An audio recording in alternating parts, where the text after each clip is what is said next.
이 시간에도 계속해서 요나서를 생각해 나가겠습니다. 오늘 살펴볼 말씀은 요나서 3장입니다. 요나서 3장 말씀 1절부터 10절까지 낭독하겠습니다. 여호와의 말씀이 두 번째 요나에게 임하니라. 이르시되 일어나 저 큰 성읍 니느웨로 가서 내가 네게 명한 바를 그들에게 선포하라 하신지라. 요나가 여호와의 말씀대로 일어나서 니느웨로 가니라. 니느웨는 극히 큰 성읍이므로 3일 길이라. 요나가 그 성에 들어가며 곧 하룻길을 행하며 외쳐가로되 40일이 지나면 니느웨가 무너지리라 하였더니 니느웨 백성이 하나님을 믿고 금식을 선포하고 물온대소하고 굵은 배를 입은지라. 그 소문이 니느웨 왕에게 들리매 왕이 부좌에서 일어나 조복을 벗고 굵은 배를 입고 제에 앉으니라.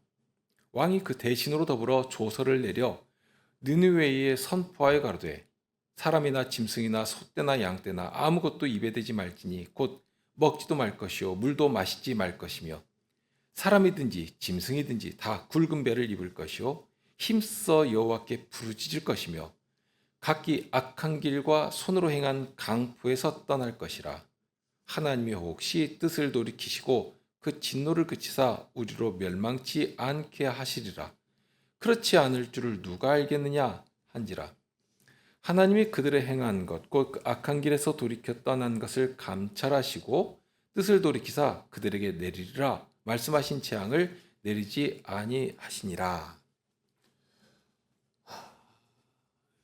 요나가 참 그렇게 낮게 된 자리에서라도 주님께로 돌아선 것은 진정 하나님의 은혜라 말할 수밖에 없습니다. 끝까지 참으시고 끝까지 돌보시며 구원하셔서 돌이키게 해 주신 것이거든요. 요나를 위해 물고기를 준비하시고 이제 물고기에게 명하셔서 요나를 육지에 토하도록 하십니다. 그리고 3장에 들어서서 처음 나오는 말씀이 여호와의 말씀이 두 번째로 요나에게 임하였다 하는 말씀입니다. 처음에 하나님께서 요나에게 명하신 말씀은 이렇습니다. 1장 2절에 나오는데요. 너는 일어나 저 큰 성읍 니느웨로 가서 그것을 쳐서 외치라. 그 악독이 내 앞에 상달하였음이니라. 그러니까 니느웨를 쳐서 외치라고 하십니다. 그러면서 그들의 죄를 구체적으로 지적하게 하시는데요. 그 악독을 지적하게 하십니다. 저들의 악독이 하나님 앞에 상달될 만큼 되었습니다. 이 말을 직역하면 하나님의 얼굴 앞에 도착했다 하는 말로도 할 수 있는데요. 저들의 악독이 무슨 택배 도착한 것처럼 하나님 앞에 이렇게 도착한 것입니다. 이방 땅이라고 해서 남 이야기처럼 대하지 않으시거든요. 오히려 이방 땅까지라도 이렇게 직접 다 보고 계시다 하는 말씀입니다. 아수르는 후에 이스라엘의 죄를 심판하시는 인생 막대기로 사용하실 것이니까 이스라엘과는 아무 상관도 없는 나라라 할 수 없는 그런 나라이기는 합니다. 그런데 그런 나라의 악독이 심하여서 마치 악취처럼 하나님의 면전에까지 그 악독이 도달하는 것입니다. 그러니 요나를 보내 가서 외쳐라, 쳐서 외쳐라 하고 하신 것입니다. 이 말씀은 아마 큰 소리로 외치라는 말씀이기도 합니다. 하나님의 진노가 드러날 만큼 목소리에도 막 힘을 실어서 큰 소리로 외쳐라 하고 명하신 것입니다. 그런 긴급한 하나님의 명령을 요나는 거부하고 도망했습니다. 하지만 도망하는 요나를 끝까지 찾아내시고 불러내십니다. 그런데 여기서 한 가지 의문을 가질 수 있습니다. 하나님께서는 니느웨를 아끼신다고 했거든요. 그러면 왜 굳이 요나를 보내셔야 하는가 하는 것입니다. 요나가 이렇게 도망가니까 싫어가지고 이렇게 싫어서 도망가면 다른 사람을 얼마든지 보내실 수 있지 않겠습니까? 열왕기상 13장에 보면 거기 선지자가 불순종해서 하나님께 징계를 받는 장면이 나오는데 그런 선지자처럼 불순종하면 그냥 버려버리시고 그러니 제 갈 길 가든지 아니면 바다에 빠져서 죽든지 알아서 하라고 하시고 다른 선자를 보내셔도 되었지 않았겠는가 하는 것입니다. 그런데 바로 그 부분에서 우리가 생각하게 되는 것이 있습니다. 여기 하나님께서 정말로 중요하게 여기시는 것이 니느웨였겠는가? 꼭 요나여야만 했거든요. 꼭 이스라엘이어야 하듯이 꼭 요나여야만 했습니다. 요나는 이스라엘의 선지자이고 요나를 통해 니느웨에게 경고하도록 하시는 것이지만 이 모든 것이 결국에는 어디에 전해져야 할 말씀으로 요나에게 각인되어야 마땅한 것인가? 하나님께서는 그만큼 이스라엘을 기다리시는 것이고 참으시는 것이고 요나를 다시 불러내셔서 그 일을 하도록 하실 만큼 하나님의 뜨거운 사랑이 이 요나를 향해 그리고 이스라엘 향해 움직이고 있었다 하는 것입니다. 그러니까 이 일을 통해서 이스라엘을 향해 얼마나 참으시는가, 얼마나 돌아오기를 이제라도 기다리시는가 하는 하나님의 그 중심, 그 간절한 부르심을 볼 수 있어야 하는 것입니다. 그러게 여호와께서는 요나에게 두 번째 말씀하십니다. 그런데 두 번째 말씀하신 부분을 보면 처음과는 좀 다르게 느껴집니다. 요나가 전한 그 내용을 간략하게 보더라도 저들의 악독이 내 앞에 이르렀다 하는 그런 표현이 나오지를 않거든요. 그러면 이미 요나에게 1장에서 말씀하셨으니까 그러니까 마치 이렇게 말씀하신 것 아닌가 생각이 됩니다. 자, 너 전에 들었지? 들어서 알고 있으니까 내가 알려준 그대로 가서 저들에게 선포해라 하고 말씀하신 것처럼 보여집니다. 하나님께서 폭풍 가운데 살려주신 후에도 여호와의 말씀이 임하기까지 요나는 움직이지 않고 있었던 듯합니다. 그런 요나를 친히 찾아가셔서 말씀하신 것인데요. 이렇게 말씀하셔서 어쩔 수 없이라도 움직이도록 하십니다. 참으로 하나님의 길이 참으심이 얼마나 크신가 하는 것을 알 수가 있는데요. 다만 요나에게 있는 중요한 점이 있습니다. 요나가 하나님을 피해서 숨어 들어갔을지라도 이 요나는 여전히 하나님을 두려워하는 사람이었다 하는 점입니다. 하나님이 어떤 분이신 줄을 알고 있는 사람이었습니다. 하나님께서 한번 뜻을 정하시면 반드시 이루시는 분이시다 하는 것을 아는 사람이었거든요. 그러면서도 니느웨를 향해서 보이신 하나님의 그 사랑, 그 선하신 뜻을 요나가 이렇게 인정하고 받아들일 수가 없기 때문에 그 명령을 거스르고 나간 것뿐입니다.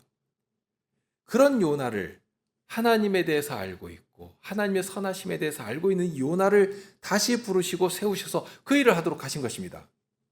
자기 입으로는 도무지 하기가 싫고 전할 수 없는 말이었지만 그래도 전하게 하시거든요. 그러니까 하기 싫을지라도 전하라고 하시면 전해야 하는 것입니다. 그런 요나는 이제 하나님의 말씀을 들고 니느웨를 찾아갑니다. 3절에 보니까 여호와의 말씀대로 일어나서 니느웨로 갔다 하고 했습니다. 요나가 기쁜 마음으로 갔는지 어땠는지 우리는 모릅니다. 모르지만 어쨌든지 명령을 받고 즉시 간 것처럼 보입니다. 가서 보니까 니느웨는 과연 큰 성읍이었습니다. 3일길이라고 나오죠. 여기 3일길이라는 말이 정확하게 무엇을 기준으로 해서 그렇다는 것인지는 알지 못합니다. 니느웨를 이렇게 관통해가지고 쭉 걸어가는데 3일 걸린다는 말인지 아니면 그래도 좀 중요한 곳을 이렇게 돌아볼 때 3일이 걸린다 하는 말인지 그것이 정확하지 않지만 어쨌든지 분명한 것은 그 규모가 정말 대단했다 하는 점입니다. 사실 이제까지 요나가 살아온 예루살렘이나 사마리아 성은 그에 비하면 정말 초라한 곳이었습니다. 꼭 비교하자면 시골 총구석처럼 보이는 정도였을 것입니다. 이스라엘 성읍들은 대부분 이렇게 산 위에 건설되거든요. 아무래도 무더운 나라이기도 하고 외세의 침략이 많기 때문에 요새를 건축하기에 그러니까 성벽을 건축하거나 하기에 용이한 이유 때문이기도 할 것이지만 이렇게 산 위에 건설되기 때문에 어디에 도시가 있다 할지라도 이렇게 가까이 가기 전에는 그 성읍이 잘 보이지를 않습니다. 거기에 성읍이 있나? 이렇게 모를 정도인데 계곡을 따라서 굽이굽이 돌아서 가까이 가다 보면 산 위에 갑자기 이렇게 불쑥 도시가 나타납니다. 그러니까 중요한 도시라고 하면 대부분 그렇게 산 위에 세워져 있습니다. 그러니 산 위라고 하는 어떤 지역적인 제한 때문이기도 한데 도시가 그렇게 마음껏 커질 수가 없거든요. 그런데 니느웨는 그렇지 않았습니다. 티그리스 강변을 따라서 형성된 아주 넓은 평야지대를 끼고 건설된 도시이기 때문에 정말 3일이 걸릴 만큼 3일 길이라고 했으니까 그만큼 거대한 성읍이었습니다. 그런데 그곳에는 좌우를 분별하지 못하는 사람이 12만 명이나 있다고 했습니다. 좌우를 분별하지 못한다고 했으니까 아직 앞뒤를 분간하지 못하는 그런 철들지 못한 아이나 청년들을 가리키는 표현일 것인데요. 그러니 어른들까지 하면 굉장한 숫자라 하고 이렇게 생각이 됩니다. 당시 이스라엘의 수도인, 그러니까 이 요나가 활동한 그 이스라엘의 수도인 사마리아 성에 한 3만 명 정도의 사람이 거했다고 했으니까요. 그것과 비교하면 니느웨가 얼마나 큰 도시인지 대략 상상이 되시죠? 정말 이제까지 요나가 살아오던 곳과는 비교가 안 될 정도로 입이 떡 벌어질 만큼 그런 규모도 그렇고 건축물도 그렇고요. 사람의 거대한 움직임도 그렇지만 정말 비교가 되지 않을 만큼 그런 고도한 문명의 도시 풍경이 요나의 눈앞에 펼쳐졌을 것입니다. 그런 곳에 가서 요나는 하룻길을 행하면서 외칩니다. 요나가 외친 말은 아주 단순합니다. 40일이 지나면 니느웨가 무너진다 하는 하나님의 심판의 메시지였습니다. 3일 길을 행할 만큼 큰 성읍이었는데 요나는 하루 길을 행하면서 외칩니다. 사실 3일 길도 외칠 필요가 없었습니다. 하루 동안 소리를 지르면서 전했는데 반응이 즉시로 일어났거든요. 요나가 전한 메시지는 아주 단순하지 않습니까? 긴 말도 아니고 우리말로 보면 딱 4단어입니다. 그런데 히브리 말로도 볼지라도 정확하게 5단어거든요.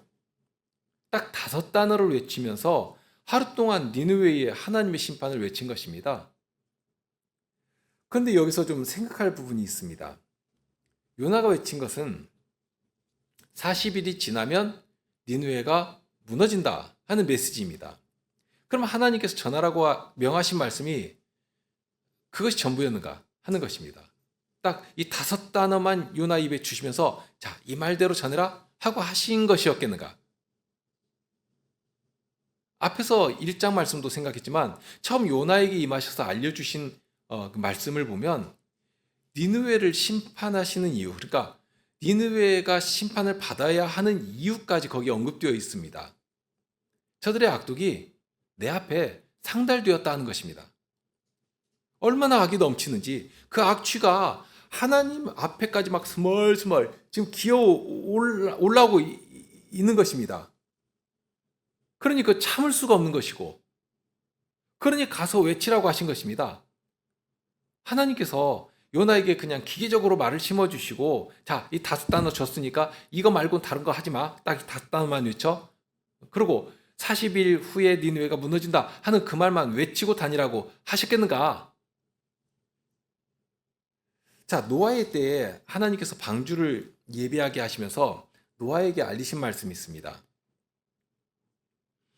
하나님이 노아에게 이르시되 모든 혈육 있는 자의 강포가 땅에 가득하므로 그 끝날이 내 앞에 이르렀으니 내가 그들을 땅과 함께 멸하리라. 여기 온 땅을 왜 심판하시는지 그 이유까지를 분명하게 알려주셨지 않습니까? 혈육 있는 자의 강포가 너무 가득하다. 이렇게 친근하게 대하시던 노아에게 심판하시는 이유까지 알려주신 이유가 무엇이었겠습니까? 하나님께서 하시는 일을 그냥 일방 통보하시는 것이 아니라 이렇게 알려주셔서 우리 인생들로 하여금 독립된 인격으로 마땅히 행할 바를 스스로 생각하도록, 예수님께서 그런 식으로 하지 않으셨습니까? 독립된 인격체로 생각하고 판단하고 그래서 스스로 판단한 대로 순종하고 그렇게 나가기를 원하시는 것입니다. 그것이 믿음이죠. 선지자는 하나님의 말씀을 기계적으로 받아 적거나 또는 생각 없이 전하는 그런 자가 아닙니다. 자칫 선지자를 무슨 신접한 사람처럼 생각해가지고 자기 이성이나 생각은 사라지고 녹음기 틀어놓은 것처럼 이렇게 심어주는 말만 전하는, 그대로 전하는 그런 식으로 생각하는 사람들도 있거든요. 그러니 성신의 임재나 충만하심에 대해서 대단히 큰 오해를 하는 경우가 참 많습니다. 그런데 성신의 충만하심이나 역사하심 가운데 맡기신 일을 감당할 때는 그런 식으로 하는 것이 아닙니다. 선지서나 계시록을 보면 이렇게 친히 받아 적어라 하는 말씀이 없는 것이 아닙니다. 다만 그런 경우에도 보면 받아 적어라 하고 하시니까 내가 여기 이렇게 기록한다 하고 그 알 수 있도록 표시를 해놓거든요. 그러니까 이 말씀은 특별히 하나님께서 직접 하신 말씀이다 하고 알 수 있게 딱 이렇게 표시를 해서 알도록 해놨습니다. 그러나 그런 부분일지라도 선지서를 보면 그런 부분은 아주 적은 부분만 해당됩니다. 그리고 대부분은 선지자가 이미 알고 있는 하나님의 말씀을 깊이 묵상하고 그 말씀으로 성도들을 가르치고 그러면서 그 말씀으로 함께 살아가고 하는 그런 중에 하나님의 뜻에 대해서 더 분명하게 그리고 더 구체적으로 이렇게 해명하고 선포하는 것, 이게 선지자가 해야 하는 아주 중요한 그 직무가 됩니다. 마치 오늘날 목사가 전하는 것처럼 그렇게 전하는 것입니다. 목사가 하나님의 말씀을 전할 때 하나님의 계시의 말씀을 골방에 들어가서 무슨 연구해가지고 논문 발표하듯이 그렇게 하는 것이 이 강설이나 설교가 아니지 않습니까? 동시대를 살아가는 성도들과 함께 교회를 이루면서 이 교회를 위해서 주시는 말씀으로 함께 먹고 함께 자라고 성도와 함께 씨름하며 전진하는 가운데 필요한 말씀을 살피면서 그 말씀을 들고 전하며 그렇게 해서 교회가 전진해 가도록 함께 교회를 이루어 가도록 그렇게 되는 것입니다. 그러니까 따로 떨어져서 목사는 하늘에 있고 성도들은 성도들끼리 살아가고 그렇게 해서 말씀이 살아있는 말씀으로 전해질 수가 없는 것입니다.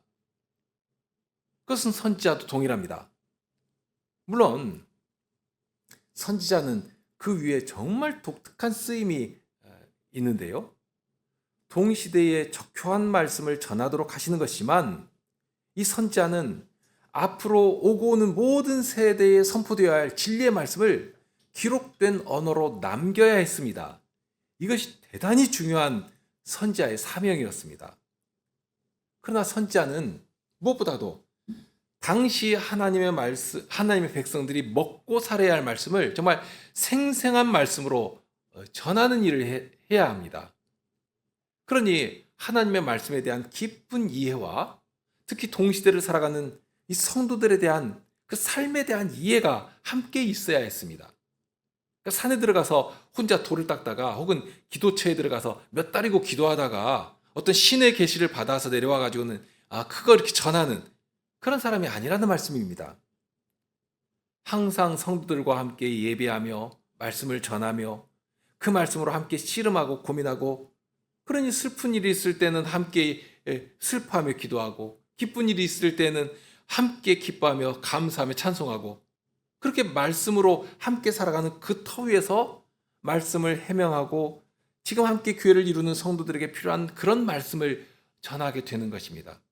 그렇게 1차적으로는 이 선지자가 동시대 성도들에게 시급하게 필요한 말씀을 전해야 하는 것입니다. 그러니 선지자는 이미 주신 하나님의 말씀에 대한 깊은 이해가 있어야 합니다. 과연 모세의 율법책도 있었지 않습니까? 그리고 앞선 선지자들의 글도 이미 가지고 있었습니다.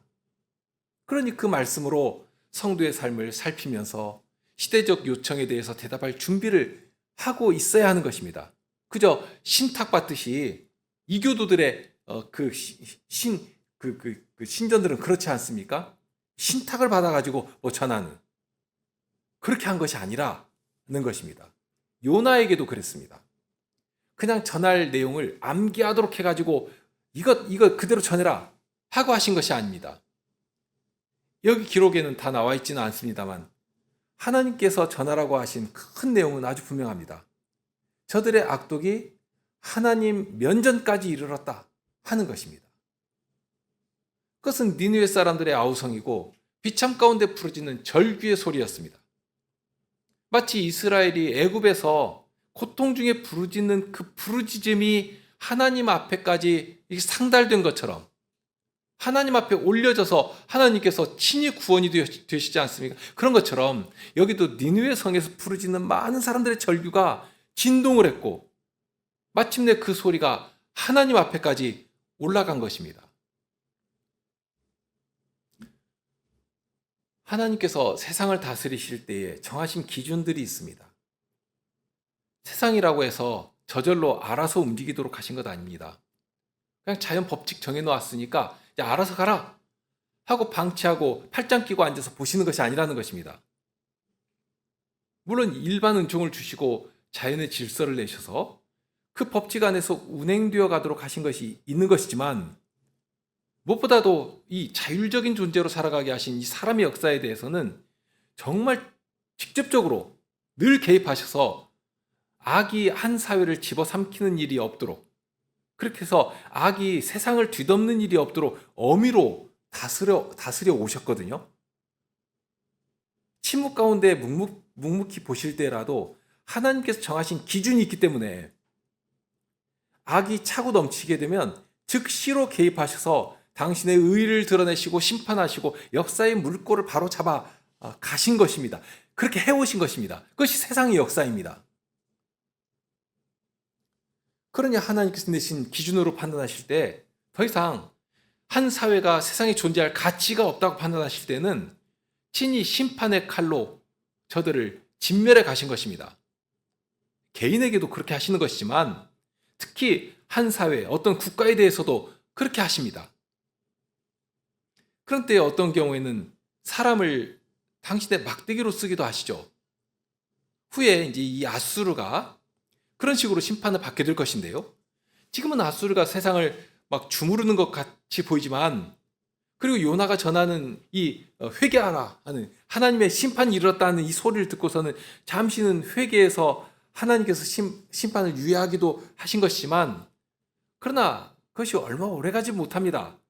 얼마 지나지 않아서 다시 예전 자리로 이 아수르가 회복되고 그러니까 강대한 나라가 되니까 뭐 예전 자리로 금방 그렇게 확 돌아가 버리거든요.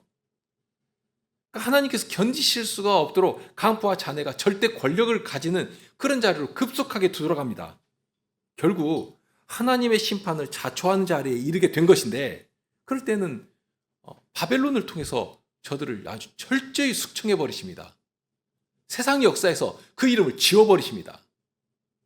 그렇게 다른 나라나 어떤 인생 그 심판하시는 막대기로 쓰신 일도 있지만 어떤 때는 자연재해를 보내서 심판을 행하기도 하십니다. 소돔과 고모라가 그랬고 노아 때의 세상이 그랬습니다. 하나님께서 정하신 기준이 있는 것이고 죄가 관영해가지고 특히 이 강포와 잔해 이것이 관영해가지고 더 이상 당신이 만드신 피주색에 두실 수가 없게 되면 당장에 하나님의 팔을 드시고 어미로 쓸어버리시는 것입니다. 그렇게 되면 정말 완전히 사라지게 되거든요. 어떻게 피하거나 숨을 수가 없게 되는 것입니다. 그럴 인생이 없는 것입니다. 비록 니느웨가 이방 땅이고 이방 땅에서 부르짖는 소리였지만 저들의 부르짖는 소리가 하나님 앞에 그러니까 저들의 악한 행실의 그 썩은 냄새가 마치 성도의 기도가 향연처럼 하나님 앞에 아주 기쁘게 받으실 만한 그런 향기로 오른 것처럼 이제 반대로 정말 그 악한 행실의 썩은 냄새가 하나님 앞에까지 이렇게 올라간 것이고 하나님께서 그걸 보신 것입니다. 그러면 저들의 악독이 무엇인가? 이 3장 마지막에 왕의 조서 가운데 구체적으로 명하여 떠나도록 한 저들의 죄가 나오는데요. 8절입니다.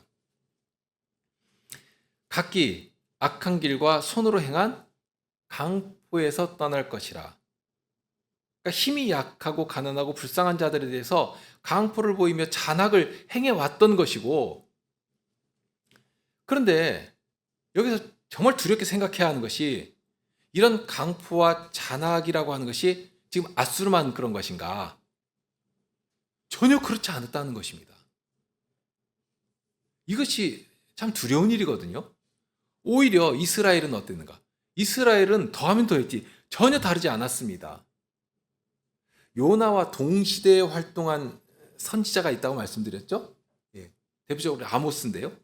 호세아도 있고요. 근데 아모스 선지자를 통해서 경고하신 말씀이 있습니다. 4장 1절에 보면 이렇게 전하는데요. 사마리아 산에 거하는 바산 암소들아. 이 바산 암소는 아주 살이 지고 기름지고 아주 그 힘이 센 막 그런 소를 가리킵니다. 자, 바산 암소들아 이 말을 들으라. 지금 암소한테 들으라는 말씀입니까? 이 사마리아는 이스라엘의 수도거든요. 그런데 거기 있는 암소들은 그 산을 통으로 지배하면서 집어삼키고 있는 강한 자들. 그러니까 사마리아에 사는 왕이나 귀족들이나 권력자들을 가리키는 표현입니다. 자, 그런 너희는 가난한 자를 학대하며 궁핍한 자를 압제하며 가장에게 이르기를 술을 가져다가 우리로 마시게 하라 한도다. 주 여호와께서 자기의 거룩함을 가리켜 맹세하시되 때가 너희에게 임할지라 사람이 갈고리로 너희를 끌어가며 낚시로 너희의 남은 자들을 그리하리라. 학대와 압제로 인해서 이 가난한 자들과 궁핍한 자의 눈물과 피가 저들의 그 술잔에 독주처럼 넘치고 있었습니다. 그러니 어떻게 해야 하는가 말입니다. 어떻게 할 것도 알려주시거든요. 5장 14절 이하에 이렇게 말씀하십니다. 너희는 살기 위하여 선을 구하고 악을 구하지 말지어다. 그러면 만군의 하나님 여호와께서 너희의 말과 같이 너희와 함께 하시리라. 너희는 악을 미워하고 선을 사랑하며 성문에서 공의를 세울지어다. 만군의 하나님 여호와께서 혹시 요셉의 남은 자를 긍휼히 여기시리라. 다른 설명이 필요 없을 정도입니다. 하나님께서 바라시는 것은 공의입니다. 특히 성문에서 공의를 세우라고 하신 말씀. 이 성문은 이스라엘 사회에서 대표적으로 재판하는 자리였습니다. 사회의 지배자, 그 지도층들이 딱 앉아가지고 나오면 거기서 이렇고 저런저렇다 하고 이렇게 판단하고 재판하고 행정을 논하고 하는 그런 자리였거든요. 그러니까 권력자들이 성문에 앉아서 재판을 하는데 그런데 어떻게 했는가? 돈을 보고 권력을 보고 뇌물을 보고 이렇게 구분 판단을 하면서 그러니 가난하고 힘이 없는 사람들은 어디 가서 하소연할 곳이 없게 되고 그러면 그런 가난하고 불쌍한 사람이 할 수 있는 것들이 무엇이 있겠습니까? 없거든요. 하나님께 부르짖는 것 말고는 할 것이 없게 되는 것입니다. 그렇게 되면 저들의 부르짖는 소리가 더욱 하나님 앞에 절규하는 기도로 올라가게 되지 않겠습니까? 그러니 하나님께서는 그런 기도를 들으시고 분노하시는 것입니다. 그리고 무서운 공의로 맡은 자와 교만한 자를 심판하여 가시는 것입니다. 하나님께서 함께 교회를 이루도록 하신 형제를 향해 어떤 사랑으로 대해야 할 것인가? 말과 논리로 설명해내라는 것 아닙니다. 모세의 율법을 통해서도 가르쳐 주셨고 무엇보다 예수님께서 보이신 그 본은 우리를 항상 자극하지 않으십니까? 내가 너희에게 보인 것처럼 너희도 행하라고 하시지 않습니까? 세상은 그런 사랑을 알 수도 없고요. 할 수도 없습니다. 그런 의의를 드러낼 수가 없습니다. 세상에는 기대할 것이 본데 없는 것입니다. 그런 주께서도 제자들에게 알려주신 말씀이 있습니다. 너희는 비둘기처럼 순결하고 뱀처럼 지혜로우라. 세상을 향해서는 그렇게 해야 하는 것입니다. 그냥 모든 게 좋은 게 좋은 것이야 하고 따라가는 것이 세상을 대하는 방식이 아닙니다. 정말 뱀처럼 지혜로워야 하거든요. 하지만 형제를 향해서는 그런 모든 조건들 따지고 계산하고 하는 교묘하게 자기를 주장하고 나타내려고 하는 그런 가치들이 다 사라져야 합니다. 그런데 실은 보면 이런 성도들의 따뜻한 마음과 선의를 오히려 악용한 일들이 얼마나 많습니까? 정말 따뜻하게 대하고 겸손하게 대하고 그렇게 하니까 진짜 그렇게 가볍게 대해도 되는 것처럼 올라타 버리고 이용하려고 하고 다들 겸손하게 자기 부족한 것을 이렇게 말하고 그러니 진짜로 무시해도 되는 것처럼 아무것도 아닌 것처럼 판단하고 형제를 비판해 버리고 그럼 과연 그런 식으로 형제를 판단할 권한을 누가 주신 일이 있는가? 그런데 그런 형제의 약함과 사랑과 그 겸손으로 대하는 그런 귀한 태도를 교묘하게 이용해서 자기 이익을 취하고 위에 올라타서 지배하려고 하는 그런 현상들이 얼마나 많이 일어납니까? 그런 일에 대해서 주께서는 언제라도 경고하시는 것입니다. 아모스 선지자만 그런 것은 아니죠. 여기 요나가 아마 지금 이 말씀 하나님께서 전하라고 하신 이 경고의 말씀을 받았을 때 아마 요나가 즉시 생각한 것은 이 말씀이 니느웨가 아니라 우리가 들어야 할 말씀이 아닌가 이게 분명 생각했을 것입니다. 그랬어야 마땅하죠. 이 말씀을 가지고 니느웨로 가서 전하라고 하시거든요. 무엇 때문이겠습니까? 어떤 때는 직접 혼을 내면 반발심 때문에 훈계가 효과를 내지 못하는 일도 있습니다. 그래서 에둘러 표현을 하기도 하고요. 마치 다른 사람이 이야기하는 것처럼 이렇게 들려주기도 하고 어떤 때는 비슷한 옆에 있는 사람을 혼을 내가지고 어떻게든 당사자가 교훈을 받도록 하는 그런 일도 있는 것입니다. 그러니까 다른 사람이 곁에 있는 사람 누가 혼이 나는 것을 보니까 나도 똑같단 말입니다. 아니 사실 보니까 난 더 형편없는 수준인데 내가 아니라 저 사람이 혼이 나고 그러면 내가 정신 차리고 이거 고쳐야 되겠다. 당장 고쳐야 되겠다. 이렇게 자기의 잘못을 먼저 바라보고 교훈을 받고 그렇게 고치는 일도 있는 것입니다.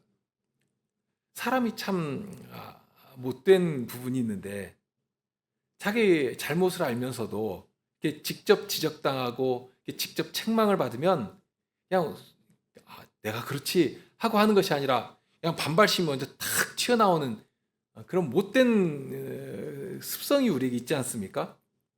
그러면서 이리저리 핑계대고 자기 합리화시키고 그러면서 심지어는 다른 누군가에게로 이렇게 책임을 전가하고 저 사람은 나보다 더하다고 하는 그런 일들이 허다한 것입니다.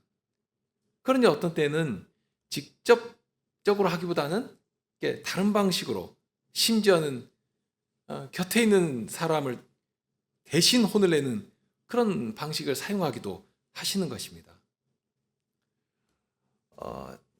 다윗에게 찾아가서 나단 선지자가 다윗의 잘못을 지적할 때 그런 식으로 하는 것을 보는데요. 다윗이 굉장히 큰 잘못을 했죠. 그러니 대바람에 가서 당신 왕이 되어 가지고서는 하나님의 백성으로서 어떻게 그런 추악한 죄를 지을 수가 있습니까? 하고 이렇게 대놓고 지적했다면 어떻게 되었을지 모를 일입니다. 그런데 이 선지자는 한 양의 비유를 들어서 마치 다른 사람 이야기하는 것처럼 다윗에게 이렇게 전해주지 않습니까?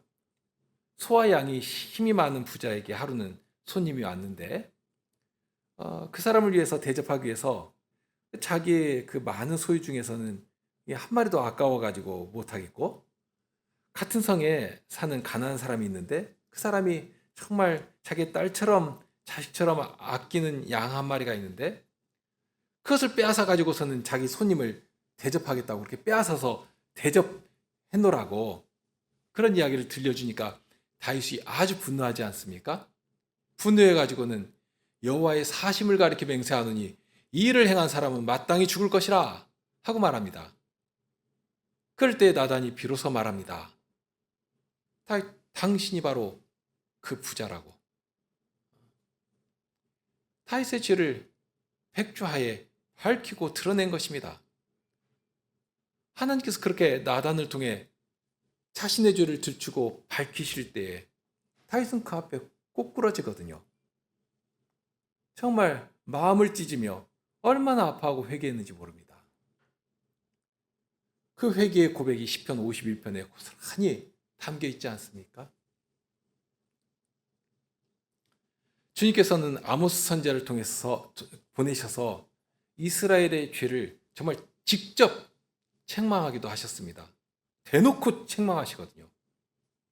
그러면서 동시에 여기 요나와 같은 선지자를 보내셔서 참으로 순종하게 더딘 선지자이지만 오히려 더 참으시며 더 인내하시면서 다시 끝까지 정말 불러내셔가지고 그 일을 하도록 하십니다. 이스라엘을 향해 참으시는 하나님이 요나를 향해 참으시면서 니느웨를 향해 하나님께서 원하시는 뜻이 무엇인가 하는 것을 전하도록 하신 것입니다.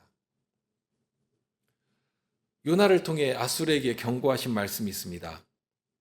니느웨의 악독이 여호와 앞에 상달되었다 하는 경고인데요.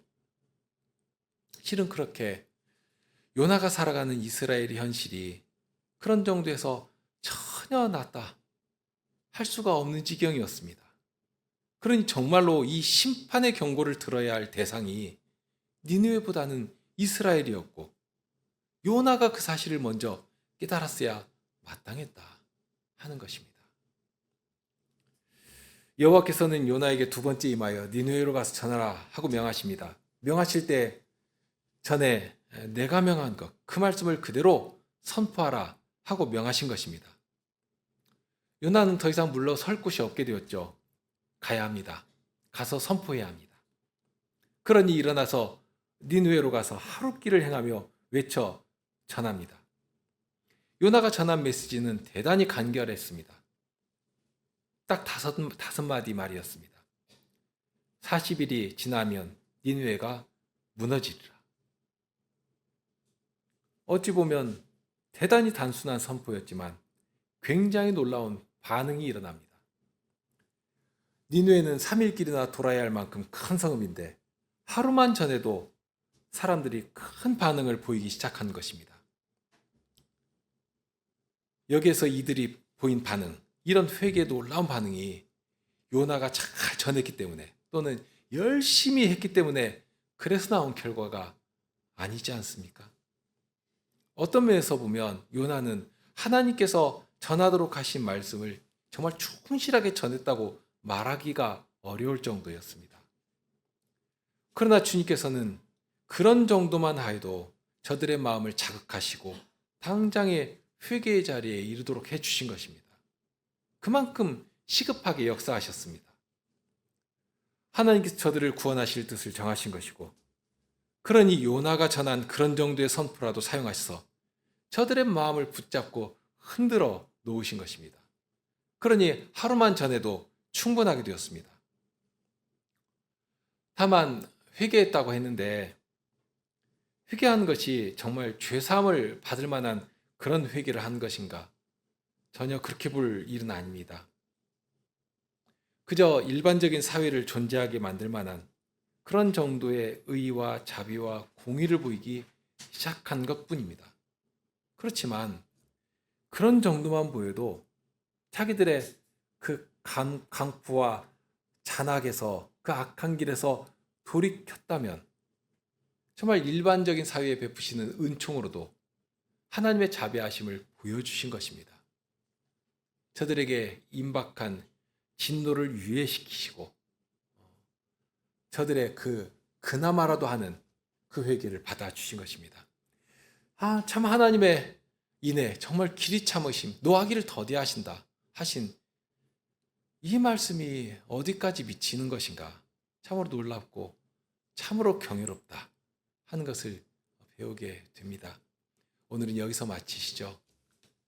함께 기도하시겠습니다.